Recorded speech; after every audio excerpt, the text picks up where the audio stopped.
কিরে তুই অনু বসে রয়েছে না, কাম কাজ নাই? ভাই কাম কাজ কি করাম, চাকরি টাকরি করছি কিন্তু কোনো জায়গা তো পাই না, আমি করবাম করতে।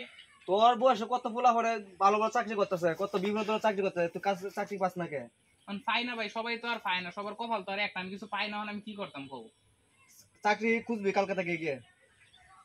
আর যদি কালকে থেকে চাকরি না খুঁজস, চাকরি যদি না পাস, তুই আমার বাড়িতে আসতে পারবি না। ভাই আমি তো চাকরি খুঁজতেছি না, চাকরি না পাইলে ভাই আমি কি করতাম কও? চাকরি যদি না পাস, মানুষের বাড়িতে গিয়ে কামলা দিবি গিয়া, বুঝছস?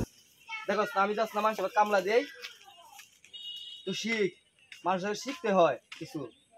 আমার উপরে বসে বসে কাজ তো তাই ষোলো লাগে না। এই দাও ভাই, এইটা কাহিনী আর প্রতিদিনই ভালো লাগে না, কোনো একদিন কিছু কিছু করতাম না, তোমার উপরে বয়ে বয়ে কাজ দেখতে লেগে এবার কথা শোনাইবা তুমি, আইলাম না তোমার বাড়ি, তাও তোমার মতো তুমি। আজকে আমার একটা চাকরি টাকরি নাই দেখে ভাই খালি প্রতিদিন অপমান করে। যা বাসা থেকে আইসি তো আইসি, এই বাসাতে আর ফিরে যাইতাম না, যাই হোক না করে। কি করি এখন? বাসার তো আগে আয় বসে যাই, বিজয়ের কাছে যাই দিই এর বাসাত নিয়ে আজকে তখন দেবো, কালকে একটা ব্যবস্থা করবো আমি। ঠিক আছে, বিজয়ের না বই রিসার কাছে যাই। এবার বন্ধু আমার একটা হেল্প লাগতো, একটু বিপদ করছি। কিরকম হেল্প? আরে ওটা তুই তো জানো যে আমি চাকরি বাকরি কিছু পাইতেছি না, কিন্তু চেষ্টা করতেছি, নাকি আমার কোনো দোষ আছে? কিন্তু অনেক যে বাইরে মনে হয় যে প্রতিদিন এই কথা শোনা, এক একদিন এক এক কথা, এগুলো আর ভালো লাগে না। ঠিক আছে, আজকের আগে বাড়িতে তাই পড়ছে, আর বাড়িতে যেতাম না, আজকে তো তোর বাসার মধ্যে তখন যাইবো। বাসার মধ্যে মানে আমার মেহমান আইছে বুঝছো বন্ধু বাসার, এখন তোরে কি ভাই কি করি কো? মেহমান এলে তো কিছু করার নাই, যাই তাহলে শরীফের নাকি দিই কি খবর দেখতে পারো যা। আচ্ছা বিজয় ভাই, বাড়ির তো কেউ আইছে না, নীরব ভাইও দেয় না করলা। আরে বেটা না করার তো কারণ আছে বেটা। এই যে হ্যাঁ আইছে হ্যাঁ রে আমার বাসাত তুই দিতাম হ্যাঁ রে, একদিন না আরো 100বার নিছি রে বাসাত নেওয়ার পরে আমি আমার বাপের কাছে গালি খাই যে হ্যাঁ বেকার এই সেই বকর করে 2 দিন পরে পরে বাড়িতে নেই, এটা সম্ভব? আমি হ্যাঁ 2 দিন পরে পরে কি সম্ভব এটা নেওয়া? তুই জানোস না আমার বাপে কি রুম। এখন নাই তো শরীফে কিরে ফোন দিছিলে কেন লাগিয়া? আরে বেটা একটা বিপদ হয়ে ফোন দিছি রে ভাই।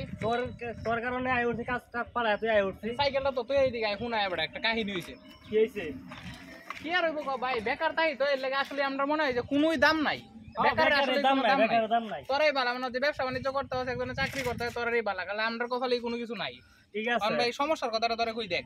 কি হয়েছে? তুই তো জানো যে আমার বাসার মধ্যে কত সমস্যা চলতেছে, আমার ভাই আমারে দেখতেই পারে না। এটা তো দেখছি, আর এই যে কাজ কাম করছ না তো দেখতুই না তো। ভাই আমি তো চেষ্টা করতে আজকে এবার আগে বাড়িতে আয় পড়ছি, বাইরে এই বাসাতে আমি আর যাইতাম না, বিজয়ের কাছে গেছি, এর তো বাসা খালি দেখে তুই জানো। হ্যাঁ জানি। তবু আমার মনে হয় না যে কোনো মেয়া মানে তবু তার বলে বাসাতে মেয়া মানে তখন যেত না। তোর বাসা তো মনে হয় যে সমস্যা, এটা আমি জানি যে তোর বাসার মধ্যে লুকাইছে, তোর আব্বা আম্মু ঢাকাতে আছে, তখন যাইতো। ঠিক আছে, আমি বন্ধু 2000 টাকা দিতে পারবি? 2000 টাকা আমার খুব দরকার, ওই বেটা তো দিয়ে দেন। আগে রেটিয়া ভাই রিদাস নাই, এখন আবার 2000 টাকা লাগাইছস। আরে ভাই 5000 তো আগে নিছস, এডি দেলো দিয়ে দেন, কয়দিন পরে কইছি দিয়ে না না থাকলে। হইতো না, না না আমার তো টাকা নাই।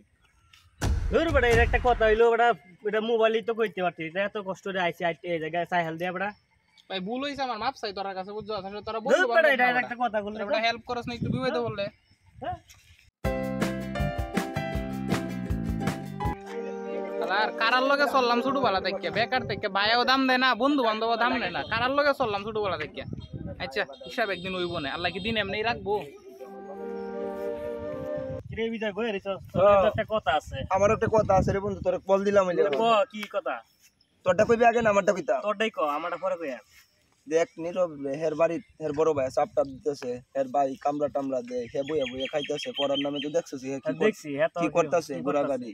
ওন আমার ইনো আইসি যে আমার বাড়িতে থাকতো, হেরে আজকে 10-12 দিন নিয়ে থাকছি। আমার বাপের বিষয় তো তুই জানোসই, ঠিক আছে। আমার বাপ কিরম ব্যবহার, হেরে কি দিতে সম্ভব? না না হ্যাঁ? আরে বেটা আমার তো 5000 টাকা নিছে আজকে, এই যে 1.5 বছর হইছে, ওখানে তো বেটা টিয়া দেওয়ার খবর নাই, আবার সেদিন আইছে টিয়ার লাগিয়া 5000 এই 2000 টাকা নিবার লাগিয়েছে। কোন দিন আইছে? এই যে কাল পরশু আইছে। কালকেই তো বেটা আমার ইনো আইছে। আমার ইনো কালকে আইছি, এখন আমি দিছি না, আমি জারি মারিয়া গেছি গা।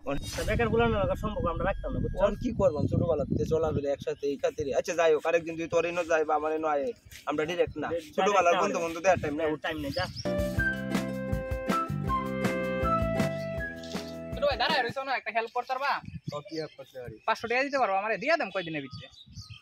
আমার তো টিয়া পয়সা নাই বুঝছো ভাই। ছোট ভাই দেও, চেষ্টা করে কোনো আনতে লয়ে হইলেও দেও। বড় ভাই হিসাবে তোমার সম্মান করি, এটাই অনেক। আরেকবারই তাহলে কিন্তু তোমার বাইরে বিচার দেন।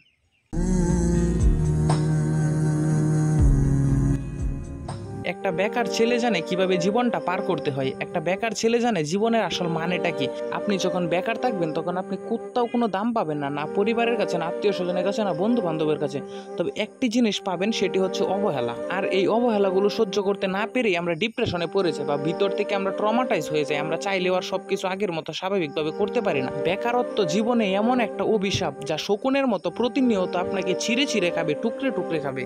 তো ভাই দিন শেষে একটা সত্যি কথা কি জানেন, সফল হলে আপনি সবার, আর যদি ব্যর্থ হন তাহলে আপনি শুধু নিজের, এমনকি পরিবারেরও না। আর যেখানে পরিবারে সাফল্য সন্তান খুঁজে, সেখানে সমাজ রে আর আমি কি বলবো। হাকিম হইয়া হুকুম করো, পুলিশ হইয়া